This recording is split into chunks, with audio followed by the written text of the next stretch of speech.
Hello everyone, welcome to RBL academy. आज बहुत ही important topic के बारे में डिस्कशन करेंगे।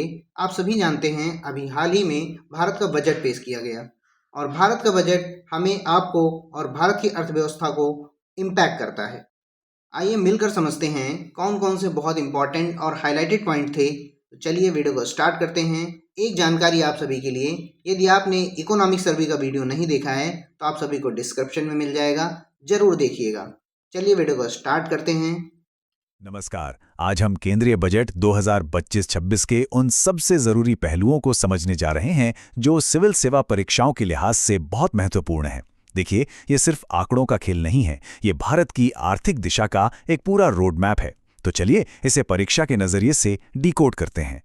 तो हम इसे कैसे समझेंगे? देखिए, हमने इसे 5 हिस्सों में बांटा है। हम शुरुआत करेंगे बजट के संवैधानिक आधार से, जो कि बहुत जरूरी है। फिर हम देखेंगे कि विकास की मुख्य स्तंभ क्या हैं और आम लोगों के लिए क्या खास पहल की गई हैं। इसके बाद हम सबसे जरूरी यानी राजकोषीय आंकड़ों को समझेंगे और आखिर में एक फटाफट रिवीजन करेंगे। तो चलिए सबसे पहले बात करते हैं बजट की संवैधानिक नींव की। किसी भी सरकारी नीति को समझने से पहले उसकी कानूनी बुनियाद को जानना बेहद जरूरी होता है। और हाँ, ये एक ऐसा टॉपिक है जिससे परीक्षाओं में अक्सर सवाल पूछे जाते हैं। एक बहुत ही दिलचस्प और इम्पॉर्टेंट फैक्ट ये है कि हमारे संविधान में बजट शब्द कहीं भी इस्तेमाल नहीं हुआ है। जी हाँ, इसकी जगह अनुच्छेद 112 में वार्षिक वित्तीय विवरण या एनुअल फाइनेंशियल स्टेटमेंट शब्द का इस्तेमाल किया गया है। ये एक ऐसा पॉइंट है जिसे आपको हमेशा याद रखना है, क्योंकि इस पर सीधे सीधे सवाल बन सकता है। तो ये जो अनुच्छेद हैं, ये पूरी बजट प्रक्रिया की कानूनी रीढ़ की हड्डी हैं। देखिए, अनुच्छेद 266 ये पक्का करता है कि सरकार संसद की इजाजत के बिना देश के खजाने यानी कंसोलिडेटेड फंड ऑफ इंडिया से एक भी पैसा नहीं निकाल सकती। और फिर आता है अनुच्छेद 114, जो विनियोग विधेयक यानी अप्रोप्रिएशन बिल के जरिए सरकार को खर्च करने का कानूनी अधिकार देता है। यही तो हमारे संसदीय लोकतंत्र की खूबी है।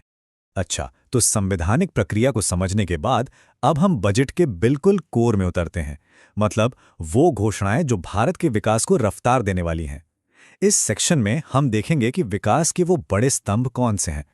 सरकार का जो मेन फोकस है वो मेक इन इंडिया को और आगे बढ़ाना है, खासकर उन सेक्टर्स में जो भविष्य के लिए बहुत जरूरी हैं। इसी के लिए इंडिया सेमीकंडक्टर मिशन 2.0 और बायोफार्मा शक्ति जैसे बड़े मिशन शुरू किए गए हैं।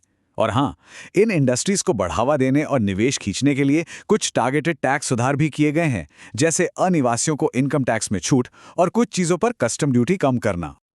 अब बात करते हैं एक ऐसे आंकड़े की जो सीधे सीधे अर्थव्यवस्था की नींव को मजबूत करता है, और वो है पूंजीगत व्यय या कैपिटल एक्सपेंडिचर। सरकार ने इसके लिए 12.2 लाख करोड़ रुपए की एक बहुत बड़ी रकम रखी है। ये वो पैसा है जो सड़क, बंदरगाह और रेलवे जैसी लॉन्ग टर्म संपत्ति बनाने में लगता है, जो आने वाले कई सालों तक देश के विकास को गति देगा। ये नंबर तो आपको बिल्कुल याद रखना है।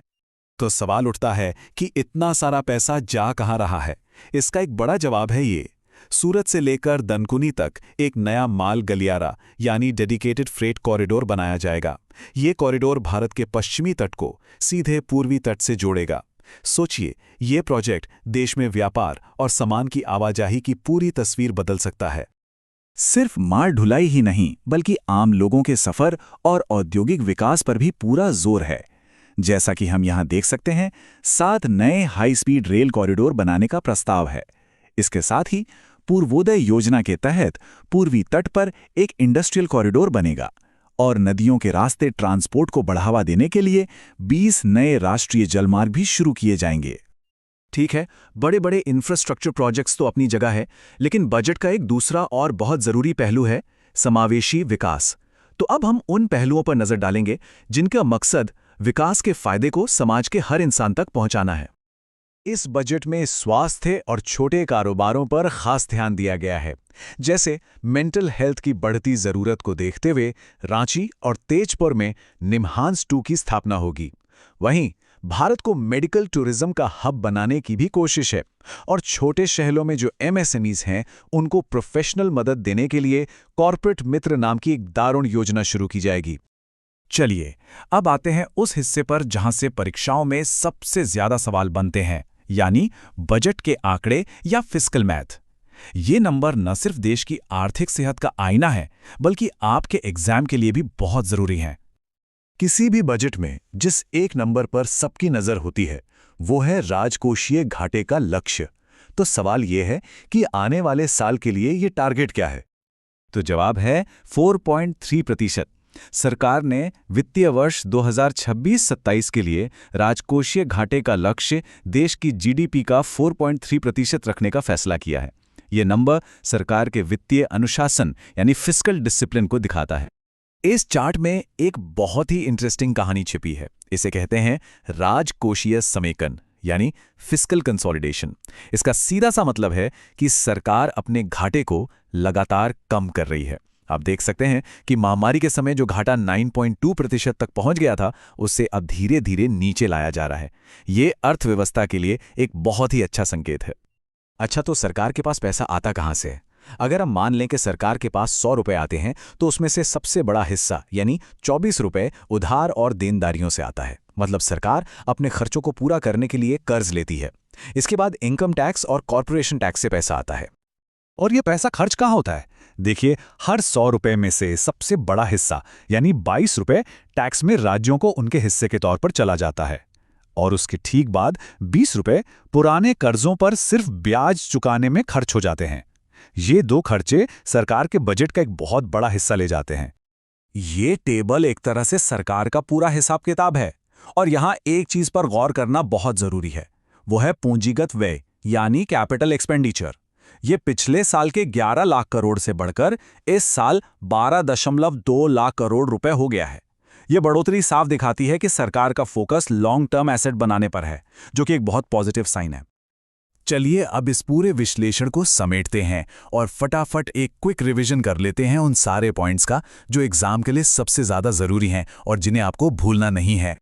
तो क्या क्या याद रखना है? सबसे पहले आर्टिकल 112, जिसमें बजट नहीं वार्षिक वित्तीय विवरण है। दूसरा, पूंजीगत व्यय का आंकड़ा 12.2 लाख करोड़।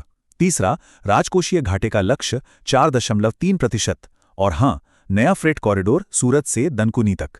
साथ ही ये भी याद रखें कि 16वें वित्त आयोग की 41% हिस्सेदारी की सिफारिश मान ली गई है। तो आखिर में एक बड़ा सवाल कि ये जो सारे आंकड़े हैं, ये जो सारी योजनाएं हैं, ये सब मिलकर विकसित भारत 2047 के बड़े सपने को पूरा करने में कैसे मदद करेंगी? इंफ्रास्ट्रक्चर पर जोर, मैन्युफैक्चरिंग को बढ़ावा और वित्तीय अनुशासन, क्या ये सब उस बड़े लक्ष्य की ओर सही कदम है? ये बजट हमें इसी सवाल पर सोचने के लिए छोड़ जाता है। दोस्तों, मैं उम्मीद करता हूँ इस बजट के जो भी इम्पोर्टेंट और हाइलाइटेड पॉइंट थे वो आप सभी को बहुत ही सरल भाषा में समझ में आए होंगे। आप सभी इस बजट के बारे में क्या सोचते हैं, हमें कमेंट सेक्शन में ज़रूर बताइएगा। यदि आप सभी को वीडियो पसंद आई है तो लाइक करिएगा, चैनल को सब्सक्राइब जरूर करिए। ऐसे डिटेल्ड एनालिसिस वीडियो आपको मिलती रहेंगी। मिलते हैं नेक्स्ट अपडेटेड वीडियो के साथ। जय हिंद, धन्यवाद दोस्तों।